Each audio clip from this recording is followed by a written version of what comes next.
ಇದೆಂತಹ ದ್ರೋಹ! ಅರ್ಧ ರಾಜ್ಯದ ಪಾಲು ಎಂದು ಈ ನಿಷ್ಪ್ರಯೋಜಕ ಪಾಳು ಭೂಮಿ ಇಲ್ಲಿ ರಾಜಭಾರ ಮಾಡಲು ಸಾಧ್ಯವೇ?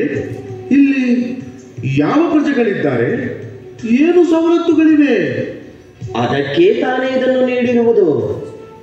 ನೀವು ನಿಮಗೆ ಬೇಕಾದ ರೀತಿಯಲ್ಲಿ ರಾಜ್ಯಭಾರ ಮಾಡಲು ಇಲ್ಲಿ ಅರಮನೆಯನ್ನು ಕಟ್ಟಬೇಕು. ಪ್ರಜೆಗಳಿಗೆ ಅನುಕೂಲವಾಗುವಂತೆ ಸುಂದರ ನಗರವನ್ನು ನಿರ್ಮಾಣ ಮಾಡಬೇಕು. ಕೃಷ್ಣ, ನಿನಗೆ ಯಾವಾಗಲೂ ಸರಸವೇ ಅಲ್ಲ. ಇಲ್ಲಿ ಅರಮನೆಯನ್ನು ಕಟ್ಟುವುದು, ನಗರವನ್ನು ನಿರ್ಮಾಣ ಮಾಡುವುದು ಸುಲಭ ಸಾಧ್ಯವೇ? ದೈವಾನುಗ್ರಹ ಹಾಗೂ ಪುರುಷ ಪ್ರಯತ್ನಗಳಿದ್ದಾಗ ಯಾವುದು ಸಾಧ್ಯವಿಲ್ಲ. ಯಾವಾಗಲೂ ನೀನು ಹೀಗೆ ಕೃಷ್ಣ, ಏನೋ ಒಗಟೊಗಟಾಗಿ ಮಾತನಾಡುತ್ತೀಯ. ನನಗೊಂದು ಅರ್ಥವಾಗುತ್ತಿಲ್ಲ. ನಿನ್ನ ಕುಹುಕ ನಗೆಯಲ್ಲಿ ಏನನ್ನೋ ಮುಚ್ಚಿಡುತ್ತಿದ್ದೀಯ.